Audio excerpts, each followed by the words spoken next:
Heart beat scan ఒక్క second లోనే world class 640 slide CT scan ఇప్పుడు మీ విస్టా ఇమేజింగ్ బంజారా హిల్స్ లో. ఒకటి మీరు చెప్పినట్లు 4 వారాలు అవుతాయి. అది కాకుండా ఈ మండే, ట్యూస్డే, వెనస్డే మనం థర్స్డేలో ఉన్నాం, అంటే అమెరికన్ వెనస్డేలో ఉన్నాం మనం. ఇంకా ఫ్రైడే 5వ రోజు, అంటే మన సాటర్డే వాళ్ళ ఫ్రైడే. ఈ 5వ రోజు ఏం జరుగుతుంది? ఎందుకు ఇంకా 2 రోజులే ఉన్నాయి. ఈ 2 రోజుల్లో అమెరికా వాళ్ళ చాలా పెద్ద ఫోర్స్ని తీసుకొస్తున్నారు. మీరు చెప్పారు చూడండి, ఒకటి వాళ్ళ మెరీన్ ఎక్స్పెడిషనరీ ఫోర్స్ అని చెప్పి ఐఎన్ఎస్ ట్రిపోలి అని చెప్పి ఒక షిప్ దాంట్లో తీసుకొస్తున్నారు. దాంట్లో 3000 మంది ఉన్నారు. వీళ్ళ దగ్గర యాంఫీబియస్ ల్యాండింగ్ షిప్స్ ఉన్నాయి. యాంఫీబియస్ ల్యాండింగ్ షిప్ మీరు చూసుంటారు బహుశా, మన వైజాగ్ వైపు మిలన్ నడుస్తున్నప్పుడు అంతా ఇండియన్ నేవీది, లేకుంటే అప్పుడప్పుడు ఎక్సర్సైజ్ చేస్తుంది. దీనికి ఒక షిప్ లాగా ఉంటుంది, కానీ ఫ్రంట్కి వెళ్ళే దగ్గర బీచ్ దాకా వెళ్తుంది. ఇది నార్మల్ షిప్స్ లాగా కాదు. అక్కడ వెళ్ళి దీన్ని ఓపెన్ చేస్తారు, ఇట్లా ఫ్రంట్ పోర్షన్ ఓపెన్ చేస్తే దాని లోపల నుంచి ట్రూప్స్ అందరూ బయటకు వస్తారు. సో యాంఫీబియా జస్ట్ లైక్ ఒక కప్పలాగా 2 చోట్ల ఉభయచరం అంటాం మనం. అంతే. మనం సెకండ్ వరల్డ్ వార్లో చాలా చూస్తాం ఇది యాంఫీబియస్ ల్యాండింగ్ ట్రూప్స్. రిస్క్ ఎక్కువ దాంట్లో, ఎందుకంటే వీళ్ళు బయటకు రాగానే ఎవడైనా ఫైర్ చేస్తే ఎక్కడి నుంచి అయినా లాట్ ఆఫ్ పీపుల్, బట్ వాళ్ళకి ఎయిర్ సపోర్ట్ ఉంటుంది ఆ టైంలో. బహుశా వీళ్ళని తీసుకొస్తున్నారు అనే ఒక రూమర్ ఉంది. వాళ్ళు ఆల్రెడీ ఉన్నారు in the Gulf of Oman now. వీళ్ళని స్ట్రేట్ ఆఫ్ హార్మూజ్ నుంచి తీసుకొస్తారా, లేకుంటే వీళ్ళని పారాడ్రాప్ చేస్తారా, లేకుంటే వీళ్ళని ఇంకేదైనా వార్షిప్ వై తీసుకొస్తారా చూడాల్సింది మనం. అది అట్లా ఉన్నప్పుడు ఇంకొక అంటే వీళ్ళ దగ్గర పారాట్రూప్స్ ఉన్నారు, స్పెషల్ ఆపరేషన్స్ గ్రూప్. 1600 మందిని వాళ్ళు యుఎస్ నుంచి పిలిపించారు, వాళ్ళ బేస్ నుంచి. వీళ్ళు రావడానికి 24 గంటలు కూడా పట్టదు, బహుశా వచ్చేస్తుంటారు ఇప్పుడు దాకా. ఖతార్లో వీళ్ళు ఉన్నారని చెప్తున్నారు. ఖతార్ నుంచి Kharg island is about 60 minutes. మీరు హెలికాప్టర్ రైడ్ తీసుకుంటే కూడా వీళ్ళు తీసుకెళ్ళడం బ్లాక్ హాక్ యూజ్ చేసుకోవచ్చు, or they can use some big aircraft paradrop, లేకుంటే వీళ్ళ దగ్గరని చినూక్ హెలికాప్టర్స్ కూడా వాడుకోవచ్చు. కానీ చినూక్ అంటే 24 చినూకులు కావాల్సి వస్తుంది, అంటే అన్ని ట్రిప్పులు కొట్టాల్సి వస్తుంది. అన్ని ఎయిర్క్రాఫ్ట్ ఉండో లేదో తెలియదు మనకి. అక్కడ అలూద్ బేస్లో ఖతార్లో అన్నీ ఉండొచ్చు బహుశా. సో ప్రెసిడెంట్ ట్రంప్ ప్లాన్ ఏమనిపిస్తుంది అంటే, ఒక సైడ్ నుంచి నెగోషియేట్ చేస్తున్నాను చెప్తూ ఇంకొక వైపు నుంచి బిల్డప్ చేస్తున్నారు ఇరాన్ మీద ప్రెషర్ పెట్టడానికి. మీరు చెప్పారు ఇరాన్కి పాకిస్తాన్ 15 కండిషన్స్ తీసుకెళ్లారంట. పాపం పాకిస్తాన్ ఎందుకు వచ్చారో మనకు అర్థం కావట్లేదు ఇప్పుడు. ఎందుకంటే ఖతార్ ముందు ఒమాన్ ఉండే, ముందు ఒమాన్ పక్కన జరిగిపోయారు. తుర్కీ అన్నారు మేము వస్తా ఉన్నారు, తుర్కీ కూడా పక్కన జరిగి. ఈజిప్ట్ అన్నారు మేము కూడా ఉంటాం, వాళ్ళు కూడా. ఎందుకు వాళ్ళకి అర్థమైపోయింది దీన్ని ఇంప్లికేషన్స్ ఏమి ఉండబోతున్నాను. ఇరాన్ వాళ్ళ మీద దాడి జరిగితే పాకిస్తాన్ని కొడతారు. మీకు గుర్తుంటుంది, ఖతార్ని కొట్టినప్పుడు వాళ్ళ మీద కొడితే ఖతార్ని కొట్టారు ఇరాన్ ఆ రోజు, గ్యాస్ పైప్ లైన్స్, వాళ్ళ ఏం చెప్తారు గ్యాస్ ఫీల్డ్స్ని. ఇదే పాకిస్తాన్తో జరుగుతుంది. ఎందుకంటే వీళ్ళ కోపం అంటే మీకు 15 కండిషన్స్ ఇచ్చారు అమెరికన్ వాళ్ళు, మేము దాన్ని చించిపడేస్తాం డస్ట్బిన్లో. మేము 5 కండిషన్లు ఇచ్చాం, నువ్వేం చేసావు దాంతో? నువ్వు వెళ్ళి అమెరికాకి ఇచ్చావా? ఇచ్చాను. వాళ్ళు ఏమన్నారు? మాకు తెలియదు అన్నారు. మళ్ళీ నువ్వు ఎందుకు వచ్చావు నడుము ఇట్లా అని అడుగుతారు. నీతో కేపబిలిటీ లేకుంటే why did you come? Because they are used to negotiating with the Omanis. Omanis చాలా ప్రొఫెషనల్ నెగోషియేటర్స్, మనం జెనీవాలో చూసాం. ఈ నెగోషియేషన్ ఫస్ట్ టైం కాదు కవిత గారు, ఇది 3వ నెగోషియేషన్. దీనికన్నా ముందు లాస్ట్ జూన్లో ఆ 12-day వార్ జరిగినప్పుడు కూడా ఒక నెగోషియేషన్ నడిచింది ఆ టైంలో. దాంతోనే యుద్ధ విరామం చేశారు వీళ్ళు, సీజ్ ఫైర్. దాంట్లో కొన్ని కండిషన్స్ పెట్టారు, అది ఇది అని చెప్పి. ఇప్పుడు మళ్ళీ జెనీవాలో ఈ వార్ మొదలైన ముందు, 28 కంటే ముందు, చాలా మంచి డిస్కషన్ జరిగింది. Were almost close to signing a deal.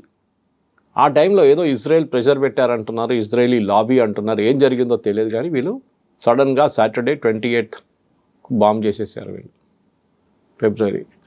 దాంతో మొత్తం యుద్ధం అంతా సో ఇరాన్ ఏమంటున్నారు, we don't believe in this talks. ఎందుకు మాట్లాడాలి? ముందు లాస్ట్ ఇయర్ మాట్లాడాం, మళ్ళీ మా మీద బాంబు వేశారు, మళ్ళీ ఇప్పుడు మాట్లాడాం దాని మీద, మళ్ళీ మా మీద బాంబు వేస్తున్నారు. ఈసారి మాట్లాడితే కూడా మా మీద బాంబు వేస్తారు మళ్ళీ. సో పని చేద్దాం, మేము 5 కండిషన్లు పెడుతున్నాం. ఫస్ట్ మా మీద బాంబింగ్ చేయకూడదు అని చెప్పి వాళ్ళు రాసి అగ్రిమెంట్లో ఇవ్వాలి, that we will not attack Iran again. We అనగానే యుఎస్ అండ్ ఇజ్రాయెల్. యుఎస్ బహుశా ఎస్ అంటారు, కానీ ఇజ్రాయెల్ ఎప్పుడు ఎస్ అన్నారు. రెండవది, ఇప్పుడు దాకా జరిగిన వార్లో జరిగిన డ్యామేజెస్, అంటే ఏ బిల్డింగ్లు కూల్చారు, అది ఇది ఆయిల్ ఫీల్డ్స్ ఏదైనా ఉండవచ్చు, పవర్ ప్లాంట్స్, దానికి కాంపెన్సేషన్ ఇవ్వాలి మాకు. అది బహుశా యుఎస్ ఎప్పుడు అంగీకరించారు. మూడవది, వీళ్ళేమంటున్నారంటే మా వైపు నుంచి ఉన్న మిసైల్ ప్రొడక్షన్ ఫెసిలిటీ కానీ మిగతా దాని మీద ఏ రెస్ట్రిక్షన్స్ ఉండకూడదు. ఇది టాప్ 3 అని పెట్టుకోవచ్చు, 5 కండిషన్స్ పంపించారు. యూఎస్ వైపు నుంచి ఏం చెప్పారంటే వాళ్ళ వైపు 15 కండిషన్స్ ఉన్నాయి. So we'll take again the top 5 only. First వీళ్ళు ఏమన్నారంటే యురేనియం గురించి మాట్లాడుతున్నారు. మీరు న్యూక్లియర్ ప్రాసెసింగ్ జరపకూడదు, దాన్ని ఏం చేయాలని చెప్పి మనం డిస్కస్ చేద్దామని చెప్తున్నారు. రెండవది వీళ్ళ మిసైల్ కేపబిలిటీ కంప్లీట్గా కట్ డౌన్ చేయాలని చెప్తున్నారు. అంటే production wise and range wise ఎన్ని కిలోమీటర్ కొట్టచ్చు, ఇంకా ప్రొడక్షన్ ఎన్ని నంబర్స్ ప్రొడ్యూస్ చేయొచ్చు, డ్రోన్స్ కూడా అంతే. మూడవది మీ అఫిలియేట్స్, మీ శాటిలైట్స్ ఉన్నారు చూడండి, హెజ్బుల్లా లెబనన్లో, హూతీలు యమన్లో, ఇక్కడ హమాస్ గాజాలో, వీళ్ళకి నో ఫండింగ్, నో ఆయుధం, నథింగ్, ఏం పంపించకూడదు, కంప్లీట్ మీరు కట్ ఆఫ్ చేసేసేయాలి. ఇది వాళ్ళ వైపు నుంచి ఒక 3 కండిషన్స్ పెట్టారు. అంటే 15లో 3 పెట్టాను నేను. వీళ్ళు ఇద్దరు అక్కడిక్కడ ఈ 3 కండిషన్స్ అంగీకరించారు. So there is no point of going forward, only నామకే వాస్తే అక్కడెక్కడ ఎక్స్చేంజ్ చేసుకున్నారు. ఎందుకంటే వీళ్ళు ఫేస్ టు ఫేస్ కూడా కలవట్లేదు. ఇరాన్ ఏమంటున్నారంటే మేము మాట్లాడితే కూడా మేము ఇప్పుడున్న జారెడ్ కుష్నర్ అండ్ స్టీవ్ విట్కాఫ్తో మాట్లాడాం, because they are not professional politicians.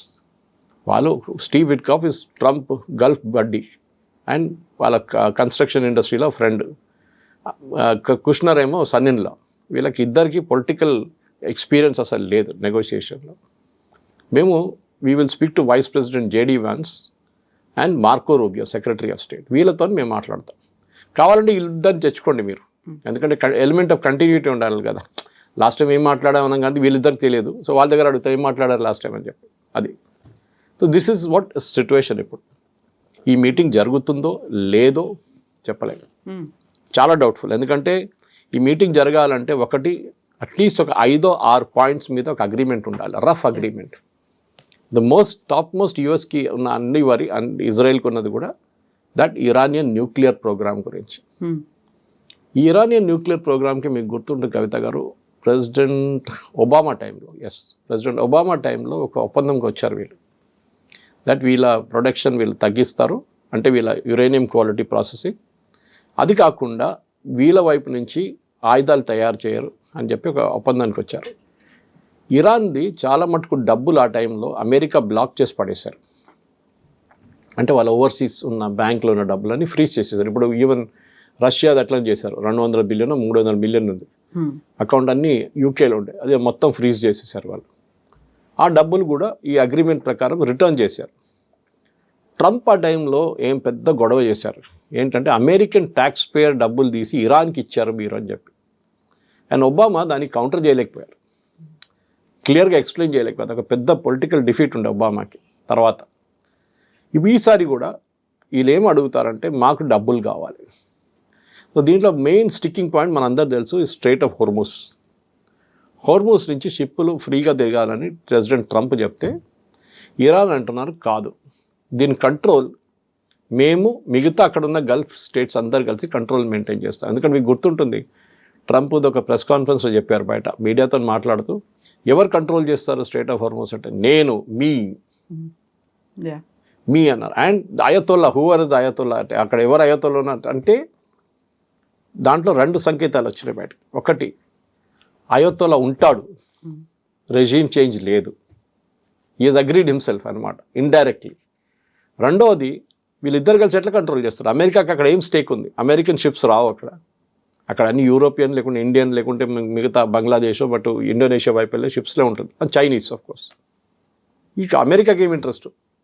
వీళ్ళేమన్నారంటే మీరు మాకు డబ్బులు ఇవ్వకపోతే, ఇది మీరు మా ఇన్ఫ్రాస్ట్రక్చర్ డ్యామేజ్ అయిందని దాన్ని మేము ఒక టోల్ పెట్టేస్తాం, దీని మీద ప్రతి షిప్ దగ్గర నుంచి 1 మిలియన్ తీసుకుంటాం, ఏదో నా డబ్బులు తీసుకుంటాం మేము, అది మేము డిసైడ్ చేస్తాం మీరు ఈ డబ్బులు ఇవ్వకపోతే. అది కూడా president Trump is dead against. మిగతా దేశాలతో సహాయం పెట్టుకొని సౌదీ అరేబియాతో వాళ్ళతో ఒప్పందం పెట్టుకొని ఇది స్ట్రైట్ ఆఫ్ హోర్మూజ్ కంట్రోల్ చేయాలంటే కాదు. ఎందుకంటే స్ట్రైట్ ఆఫ్ హోర్మూజ్ అనేది సూయజ్ కెనాల్ కాదు, మనకు గుర్తుపెట్టుకోవాలి. సూయజ్ కెనాల్ మన అందరు తెలిసిందే, ఈజ్ కంట్రోల్ బై ఈజిప్ట్. అది ఒక narrow shipping lane which connects 2 continents, 2 seas అనమాట, మేజర్ ఓషన్స్. దానికి ఒక టెక్నాలజీ మీకు తెలిసి ఉంటుంది, ద లెవెల్ ఆఫ్ ఒక వైపు సీ హైట్ ఇంత ఉంది, ఇంకో వైపు ఇక్కడ ఇంత ఉంది. సో దీన్ని బ్యాలెన్స్ చేయడానికి ఇక్కడ నీళ్ళు నింపుతారు, షిప్ని తీసుకొచ్చి వీళ్ళు క్లోజ్ చేసిన తర్వాత ఈ హైట్ పెంచుతారు పంపింగ్ చేసే నీళ్ళు. దాని తర్వాత అటువైపు వచ్చినప్పుడు దానికి మళ్ళీ దింపుతారు, షిప్ బయటకు వెళ్ళిపోతుంది. ప్రతిరోజు hundreds of ships cross, but చాలా స్లోగా వెళ్తుంది ఆ ప్రాసెస్. ఈజిప్ట్ టోల్ తీసుకుంటారు. టోల్ అంటే ఒక ఛార్జ్, సూయజ్ కెనాల్, ఎందుకంటే చాలా ఇది ఆపరేషన్ చాలా కాంప్లికేటెడ్. టగ్ బోట్స్ ఉంటుంది, దాంతోపాటు వాళ్ళ supervisor hundreds and thousands of people పనిచేస్తారు ఒక్కొక్క షిప్ మూవ్ చేయాలంటే. చాలా స్పేస్ నేరో ఉంది, depth is only 20 meters. Super tankers travel చేయలేరు దాంట్లో. కానీ మీరు మొత్తం ఆఫ్రికా తిరిగి రాలక్కర్లేదు. మీరు you can just cross the Suez canal, you will save almost 15 days travel మీది సేవ్ అయిపోతుంది. అది పెద్ద సేవింగ్ షిప్స్. ఆ పరిస్థితుల్లో అదే ఇక్కడ తీసుకొస్తారంటే కాదు, ఎందుకంటే హోర్మూస్ అనేది ఒక ఓపెన్ ఓషన్ లాగా ఉంటుంది మీకు. అక్కడ మీరు ఏం చేస్తారు, ఇట్లాంటి పని చేయకూడదు అని చెప్పి యుఎస్ అంటున్నారు. కానీ ఇరాన్ అంగీకరించట్లేదు. వాళ్ళ దగ్గర ఉన్న మేజర్ ట్రంప్ కార్డ్ కవిత గారు ఈజ్ స్ట్రెయిట్ ఆఫ్ హోర్మూస్. అది వాళ్ళు ఇడవరు, వాళ్ళకి అర్థమైపోయింది.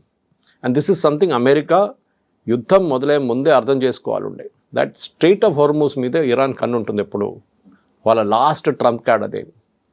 సరే ఇప్పుడు ఏం చేస్తారు? ఇప్పుడు మనం మాట్లాడాం, బెరీడ్ ఎక్స్పెడిషనరీ ఫోర్స్ ఒకటి వస్తున్నారు, 3,000 మంది.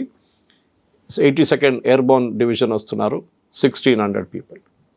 ఈ 82nd ఎయిర్బోర్న్ ట్రూప్కి అడ్వాంటేజ్ ఏంటంటే వాళ్ళు పారాట్రూపర్స్. వాళ్ళు 24 గంటలకు ఆపరేషన్కి వస్తారు అంతే, ఫినిష్ చేసి వాళ్ళు వెళ్ళిపోతారు. ఫర్ ఎగ్జాంపుల్ ఒక ఎయిర్ ఫీల్డ్ ఉందనుకోండి కార్గ్ ఐలాండ్ మీద, ఇరాన్లో ఉన్న కార్గ్ ఐలాండ్, దాన్ని క్యాప్చర్ చేయాలంటే వీళ్ళని పంపించాలి. అది వేరియస్ రూట్స్తో వస్తారు. మనం మాట్లాడడం చూడండి, ఇప్పుడు ఐదర్ ల్యాండింగ్ ఫోర్స్ ఉండొచ్చు, పారాట్రూప్ చేయవచ్చు వాళ్ళని, లేకుంటే ఇంకా వార్షిప్లో తీసుకురావచ్చు, ఏదైనా రూట్లో తీసుకురావచ్చు. కానీ వాళ్ళని మీరు కాపాడుకోవాల్సి వస్తుంది, ఎందుకంటే వాళ్ళు అక్కడే వచ్చి కూర్చున్నారు అనుకోండి కార్గ్ ఐలాండ్, వీళ్ళు పైనుంచి మిసైల్ మొదలు పెడతారు, డ్రోన్లు మొదలు పెడతారు. So you have to give air support. And దీంట్లో ఎక్స్పర్ట్స్ వీళ్ళు. అండ్ వీళ్ళ దాంట్లో ఈ మెరైన్స్ వస్తున్నారు చూడండి, వాళ్ళు చాలా డిఫరెంట్ జాబ్స్ హ్యాండిల్ చేస్తారు. ఇంజనీరింగ్ యూనిట్ ఉంటారు, సిగ్నల్ యూనిట్స్ ఉంటారు, ఆర్మర్డ్ యూనిట్స్ ఉంటారు, for example even catering units ఉంటారు, మెడికల్ యూనిట్స్, అందరు ఒక కంబైన్డ్ ఫోర్స్ లాగా ట్రావెల్ చేస్తారు వాళ్ళు. వాళ్ళని ఒక ఏరోడ్రమ్ వాళ్ళ దగ్గర హ్యాండ్ ఓవర్ చేస్తే, ఒక ఎయిర్పోర్ట్ రన్వే హ్యాండ్ ఓవర్ చేస్తే వాళ్ళు చూసుకుంటారు అక్కడి నుంచి. అప్పుడు వీళ్ళు వెళ్ళిపోతారు, ద పారాట్రూపర్స్ వెళ్ళిపోతారు, వీళ్ళు ఉంటారు. అది క్యాప్చర్ చేసుకుంటే కార్గ్ ఐలాండ్, బికాజ్ అదొక్కటే ఒక ఏం చెప్తారు, ఐ థింక్ ద మేజర్ ఒక రీజనింగ్ ఇప్పుడు అదే ఒక్కటే కనిపిస్తుంది. ఈ సాటర్డే బహుశా జరగవచ్చు, ఎందుకంటే డెడ్లైన్ అయిపోతుంది. అది జరిగితే ఏమవుతుందంటే ఇరాన్ కంప్లీట్ రెవెన్యూ అమెరికా చేతిలో ఉంటుంది. వెనజువేలా లాగా, వెనజువేలా అదే చేశారు కదా. ఇప్పుడు అక్కడి నుంచి ప్రతి షిప్కి అమెరికా డబ్బులు తీసుకుంటారు. ఓకే, ఎందుకంటే మేము ఎప్పుడో పెట్టుబడి పెట్టాం, మాది $100 billion ఉంది అక్కడ, మాకు రాలేదు డబ్బులు అని చెప్పి షెవ్రాన్ కానీ ఎక్సన్ మొబైల్ వాళ్ళని తీసుకుంటారు. ఇదే బహుశా కార్గ్ ఐలాండ్తో కూడా జరగవచ్చు. జరిగితే ఇరాన్ ఏం చేస్తారు, then that should be the next situation.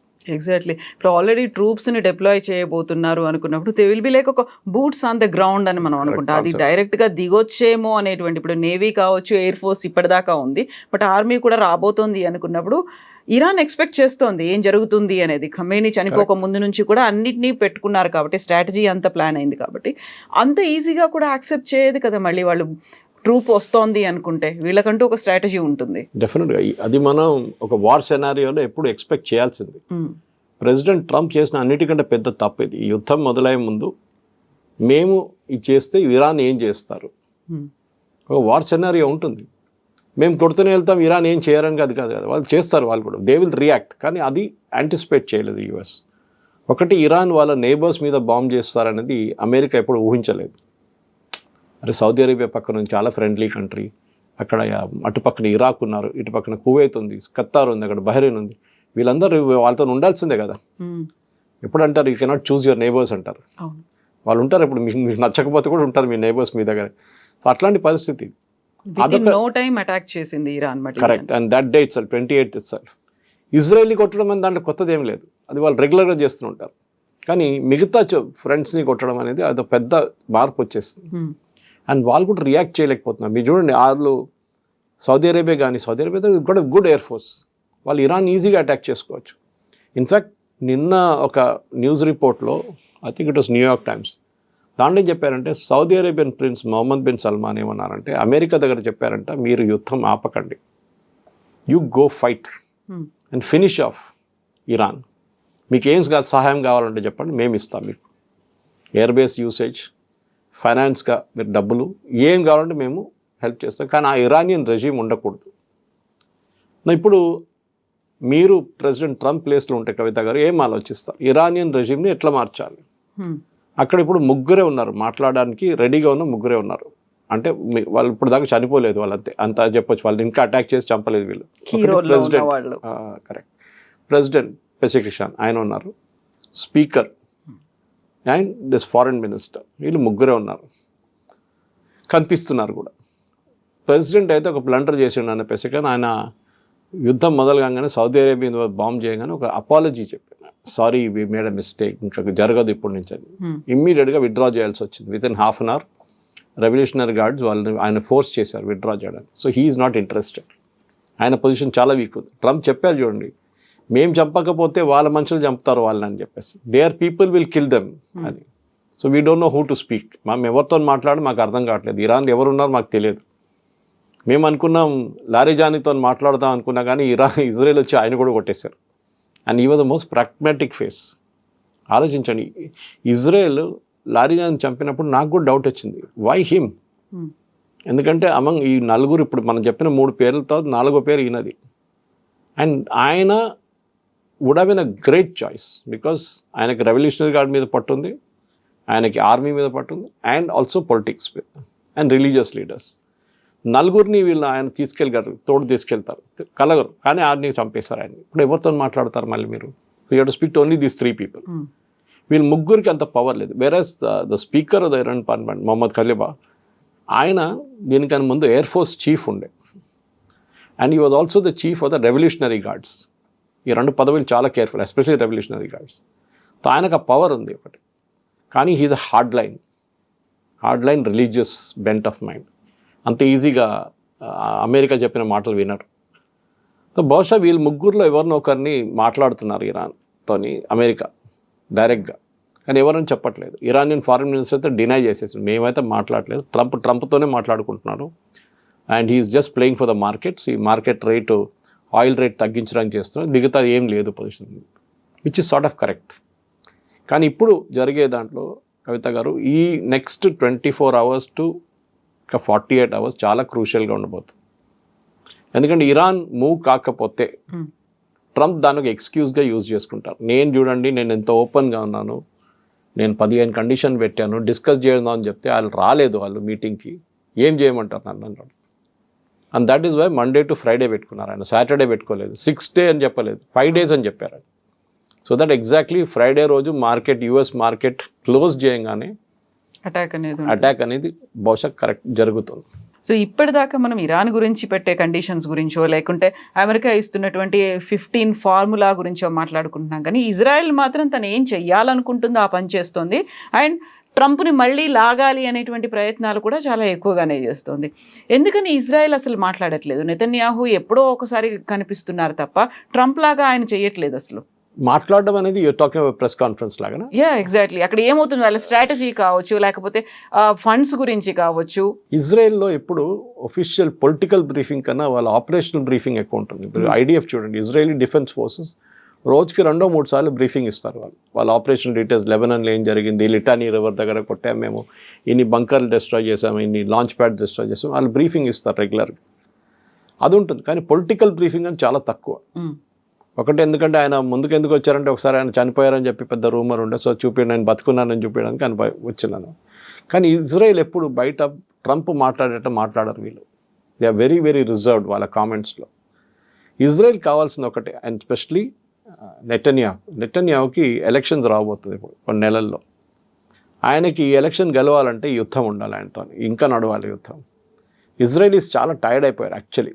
ఎందుకంటే ఈ బంకర్లో పరిగెత్తడం, డైలీ బంకర్లో వెళ్ళి కూర్చోవడం రాత్రి అంతా, ద సిక్ అండ్ టైర్డ్ అంటున్నారు. నేను చూసాను, వర్డ్ యూజ్ చేశారు ఒక Israeli commentator, we're sick and tired, యుద్ధం ఎట్లైనా ఆగితే బాగుంటుంది. కానీ వాళ్ళకి తెలుసు, ఇరాన్ని ఇప్పుడు కొట్టకపోతే మళ్ళీ ఇరాన్ ఇంకా పవర్ఫుల్ అయిపోతారు, హెజ్బుల్లా మళ్ళీ పెరుగుతారు. ఇవాళ కూడా వాళ్ళు మిసైల్స్ ఫైర్ చేశారు. యాజ్ వీ స్పీక్, 1 గంట ముందు ఇజ్రాయెల్ మీద 3 మిసైల్స్ ఫైర్ చేశారు.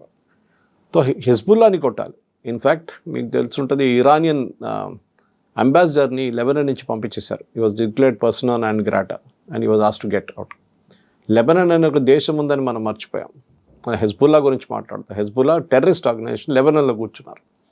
సో ఇజ్రాయెల్కి అదొక పెద్ద ప్రాబ్లం. ఎందుకంటే ఇప్పుడు వాళ్ళ మొత్తం ఎఫర్ట్స్ మీరు చూస్తే ఇరాన్ కన్నా ఎక్కువ వాళ్ళు లెబనన్ మీద పెడుతున్నారు. సౌత్ లెబనన్లో కంప్లీట్ క్యాప్చర్ చేసుకొని మా టెరిటరీ పడదు, మేము అక్కడ నుంచి ఖాళీ చేయమని చెప్తున్నారు. వాళ్ళకి ఒక బఫర్ జోన్ లాగా వచ్చేస్తుంది అది.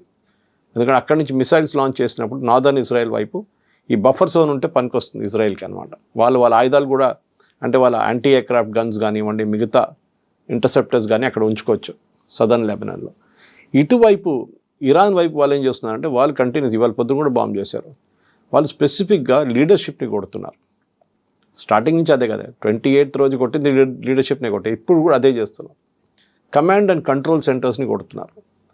నిన్న సౌదీ అరేబియా మీద 25 డ్రోన్లు ఫైర్ చేశారు ఇరాన్, ఒకటే మిసైల్ ఫైర్ చేశారు. అంటే వాళ్ళ మిసైల్ లాంచింగ్ కేపబిలిటీ చాలా మటుకు డిగ్రేడ్ అయినట్లుంది. అంటే లాంచర్స్ని కొడుతున్నారు ఇజ్రాయెల్ కంటిన్యూస్గా. బహుశా that must be the strategy ఇజ్రాయెల్ది. వెళ్తూ ముందుకు వాళ్ళు అమెరికా లాగా వాళ్ళు మాట్లాడడం తక్కువ, వాళ్ళు పని చేసేది ఎక్కువ వాళ్ళ దగ్గర. అది ఎప్పుడు వాళ్ళది ఇజ్రాయెల్ కల్చర్ అట్లానే ఉంటుంది. అమెరికన్ ప్రెసిడెంట్ అట్లా కాదు, ట్రంప్ దగ్గర ఏమైనా అడిగితే ఏదో చెప్పేస్తాడు ఆయనకే తెలియదు ఏం చెప్పాడని. ఇది అట్లా కాదు, ఈ మెజర్డ్ వర్డ్స్ ఉంటుంది ఇజ్రాయలీ ప్రైమ్ మినిస్టర్ది. ఇట్స్ అవి ఇలా బెంజమిన్ నెటన్యాహుది. కానీ అట్ ద సేమ్ టైం మనం ఇంకా ముందుకు వెళ్తున్నప్పుడు ఇజ్రాయెల్ని కంట్రోల్ చేయకుండా అమెరికా ఏం చేయలేరు. రేపు ఒక ఒప్పందానికి వచ్చారనుకోండి, ఇజ్రాయెల్ అప్రూవల్ లేకుండా అమెరికా దాన్ని యాక్సెప్ట్ చేయరు. ఇజ్రాయెల్ లేకుండా అమెరికా బాంబింగ్ చేయొచ్చు అంటే నో. అమెరికన్ సపోర్ట్ లేకుండా ఇజ్రాయెల్ ఇరాన్ మీద దాడి చేయవచ్చా, హెజ్బుల్లా మీద అంటే నో. రెండు వైపు నుంచి అమెరికా సపోర్ట్, ఇక్కడ ఇజ్రాయెల్ సపోర్ట్ చాలా క్రూషియల్. అండ్ యూఎస్లో మీకు తెలిసిందే జూయిష్ లాబీ అనేది చాలా పవర్ఫుల్. వాళ్ళు మీడియా కానీ మిగతా ఫైనాన్స్ కానీ ఈ సెక్టర్స్ అన్ని వాళ్ళు కంట్రోల్ చేస్తారు. సపోర్ట్ ఉంటుంది ఎప్పుడు యూఎస్ గవర్నమెంట్కి, జూయిష్ సపోర్ట్ ఉండాల్సిందే. అదొక చాలా క్రూషియల్ ఫ్యాక్టర్. దానికోసం నెటన్యాహు ఎక్కువ మాట్లాడరు బయట వచ్చి. ఆయన మాట్లాడుతున్నప్పుడు హీ స్పీక్స్.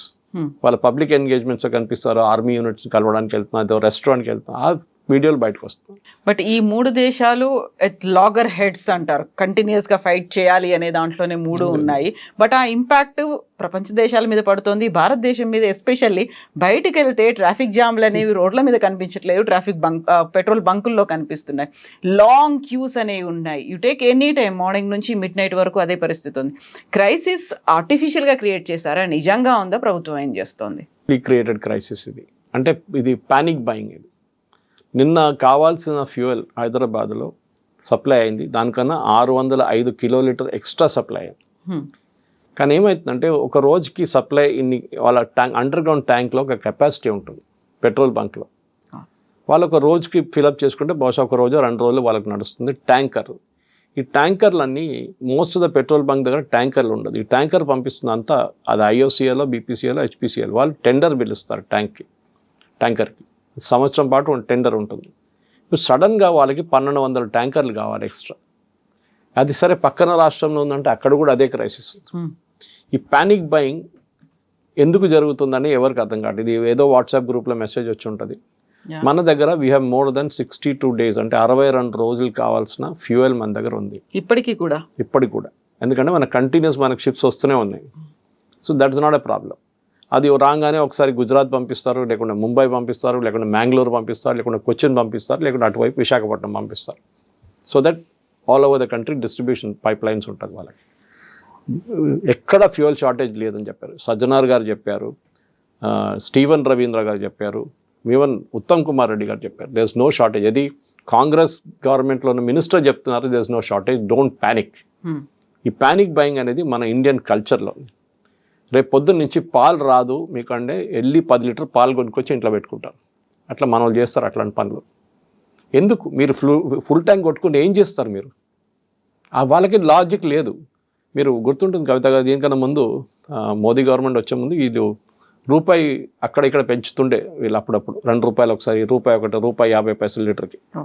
ఒకరోజు ముందు అనౌన్స్ చేస్తారు, రేపు పొద్దున్న నుంచి రూపాయి పెరుగుతుందని. ఇవాళ సాయంత్రం మొత్తం లైన్ కట్టేస్తారు పెట్రోల్ బంక్ బయట.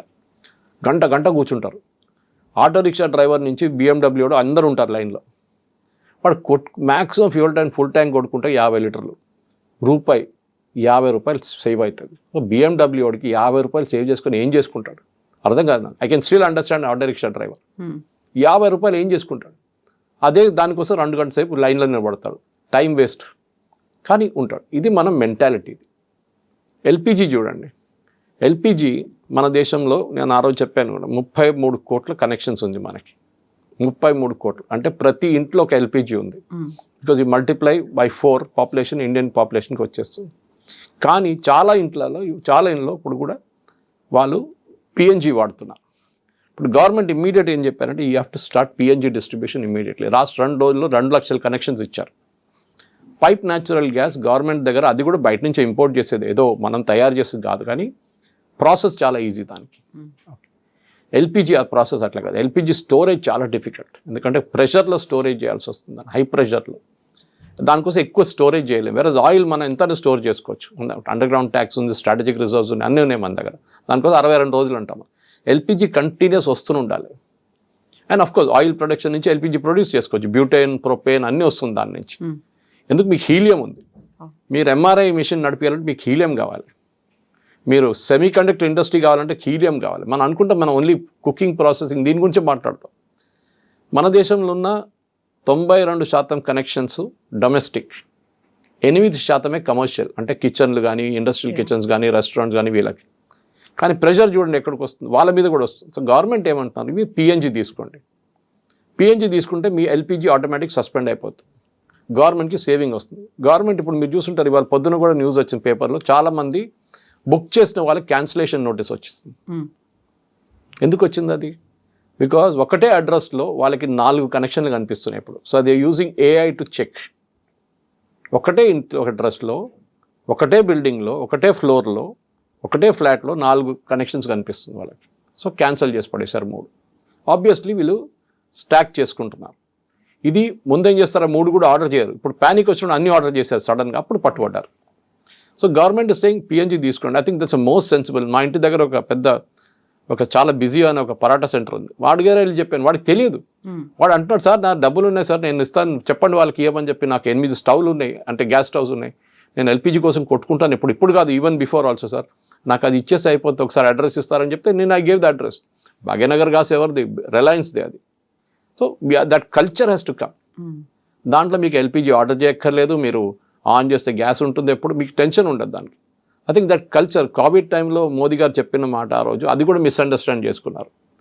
కోవిడ్లో మనం ఎట్లా హ్యాండిల్ చేసామో అట్లనే మనం ఇప్పుడు కూడా ఇమ్మీడియట్ రూమర్స్ లాక్డౌన్ పెడుతున్నారు మోదీ గారు.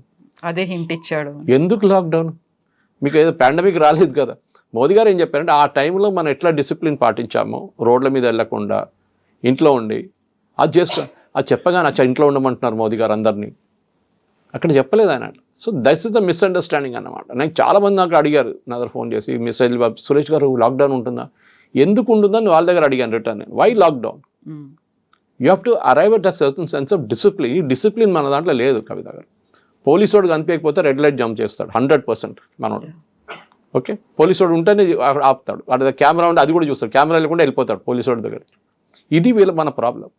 ఎవడో 10 మంది లైన్లో నిలబడాలని మనం కూడా వెళ్ళి నిలబడతాం అంత. ఏంట్రా అంటే, మీరు నిలబడారు కదా, మీ అంటే నేను కూడా ఉంటాను. ఇది మన ప్రాబ్లం. బ్రిడ్జ్ పై నుంచి కింద చూస్తుంటాడు ఒకడు, 10 మంది వస్తారు, ఏం చూస్తున్నాడు నాకేం తెలుసు, కింద ఏదో నేను చూశాను, నువ్వు ఎందుకు వచ్చినా అంటాడు. ఇది చీలుడి భైంసుడి అంటారు హైదరాబాద్లో, రూమర్స్ది. ఓకే, ఇది మనం ఒక డిసిప్లిన్ మన లైఫ్లో తీసుకురావాలి. నేను మొన్న మా అల్వాల్ బంక్ వెళ్ళినప్పుడు రాత్రిపూట వెళ్తే 11 కార్లు ఉండే. I didn't want to fill up. నేను ఇంటికి వెళ్ళిపోయి పొద్దున 7 గంటలకు వచ్చాను, మళ్ళీ ఇంటి దగ్గరే సత్య పెట్రోల్ బంక్ అని. 3 కార్లు ఉన్నాయి, ఫిల్అప్ చేసుకున్నాను. వాడు అన్నాడు, సార్ ఫుల్ ట్యాంక్ కదా సార్ అన్నా. వద్దు, నాకు వద్దు, నాకు 2000 రూపీస్ కొట్టు చాలు అన్నాడు. ఏం సార్ ఇట్లా అంటున్నా, మీరు అందరు ఫుల్ ట్యాంక్ కొట్టించుకున్నా? అక్కర్లేదు, మిగతా వాడికి పనికి వస్తాయి కదా నేను కొట్టుకుంటే. నేను ఫుల్ ట్యాంక్ కొట్టుకుని ఏం చేసుకోవాలి? నాకు తెలుసు నాకు వారం దాకా నడిచిపోతుంది. That is all. పానిక్ బయింగ్లో వాడు సిద్దిపేట రోడ్లో పోతున్నాడు, వాడు వెళ్తూ అది సిద్దిపేటలో ఉండదేమో, ఇక్కడ కొట్టించుకుందాం, ఇక్కడ కొట్టించుకుందాం.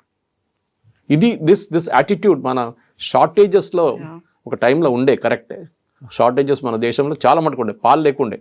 నేను స్కూల్లో ఉన్నప్పుడు కూడా పొద్దున పూట పాలు కోసం లైన్లో నిలబడాలి, వెళ్ళి ప్యాకెట్ పాల కోసం. అదంతా పోయింది కదా. ఇప్పుడు మీ ఇంటికి కావాలంటే ఏ కంపెనీ నుంచైనా మీకు పాలు వస్తుంది. దాట్ యాటిట్యూడ్ మారాలి. ఇప్పుడు చూడండి, కొంచెం తగ్గింది, ఇవాళ కొంచెం పానిక్ బయింగ్ తగ్గింది. కానీ బంక్లు ఏమంటున్నారు, ఈవెన్ టుడే మార్నింగ్ నేను దూరదర్శన్ డిబేట్లో ఉన్నాను పొద్దున లైవ్లో, దాంట్లో అన్నారు అదే సేమ్ పాయింట్. ఇక్కడ ఉన్న పెట్రోలియం డీలర్స్ అంటున్నారు, మా దగ్గర మీకు ఎంత కావాలంటే అంత పెట్రోల్ ఇస్తాం, మీరు ఎన్ని ఫుల్ ట్యాంక్లు కావాలంటే కొట్టించుకోండి, కానీ వీ విల్ నాట్ గివ్ క్యాన్ల మేము ఇవ్వము. దట్ ఈస్ సంథింగ్, ఎందుకంటే డేంజరస్ అది. ఈ టెంపరేచర్లో మీరు క్యాన్లో తీసుకొచ్చి పార్కింగ్ లాట్లో పెట్టుకుంటే అది ఎప్పుడు వెళ్తుందో తెలియదు. అది ఇట్స్ హైలీ డేంజర్. నిన్న ఒక ఆటో రిక్షా డ్రైవర్ని చూశాను నేను, వాడు 10 లీటర్లు 2 క్యాన్లు పెట్టుకొని పోతున్నాడు. ఎందుకంటే నాకు వారం పనికి వస్తుందంట. రే నువ్వు ఎందుకు నీకు వారం ఎక్కడ పెట్టుకుంటావు? ఇంట్లో పెట్టుకుంటా సార్. ఇంట్లో ఇంకా డేంజరస్ రా బాబు అంటే అర్థం చేసుకుంటలేరు మనం. మన ఇందోర్లో ఒక యాక్సిడెంట్ జరిగింది, మీకు తెలిసింది, ఆ బ్యాటరీ ఛార్జింగ్ యూనిట్ నుంచి ఈవీ వెహికల్ది పోల్ మీద కూడా పోయింది ఫైర్. వాళ్ళ ఇంట్లో బేస్మెంట్లో, వాళ్ళ ఇంట్లో గ్రౌండ్ ఫ్లోర్లో 10 సిలిండర్లు ఉంటాయి. మ్యాక్సిమం చనిపోయింది అది దాని కారణంగానే, అది బ్లాస్ట్ అయింది. This is something we need to learn. మనకు కావాల్సింది, we're not living in a nation of shortages. మీరు పాకిస్తాన్లో చూడండి, పాకిస్తాన్లో ఏం లేదు, పెట్రోల్ లేదు, డీజిల్ లేదు. శ్రీలంకలో 15 లీటర్లు ఇస్తున్నారు ప్రతి వారానికి ఒక కార్కి. మనం అది ఆ స్టేట్కి రాలేదు కదా మనం ఇంకా. కానీ ఎవరో చెప్పారంట రూమర్, అరే 20 లీటర్లు కొట్టిస్తున్నాడు వారానికి అంతా. అట్లా ఏం రాలేదు. కానీ మన పరిస్థితికి రాకుండా చూసుకోవడానికి మన రెస్పాన్సిబిలిటీ ఉంది. యాజ్ అ సిటిజన్ ఆ సివిక్ సెన్స్ మనకి లేదు. Let us accept it. పక్కనోడు చస్తే చచ్చాడు కానీ నేను బతకాలని చూస్తాడు మన వాళ్ళు. ఆ యాటిట్యూడ్ మనకుంది. అది మనం మార్చుకోవాల్సింది. ఈ క్రైసిస్లో ఇది ఒక పెద్ద లెసన్. Thank you.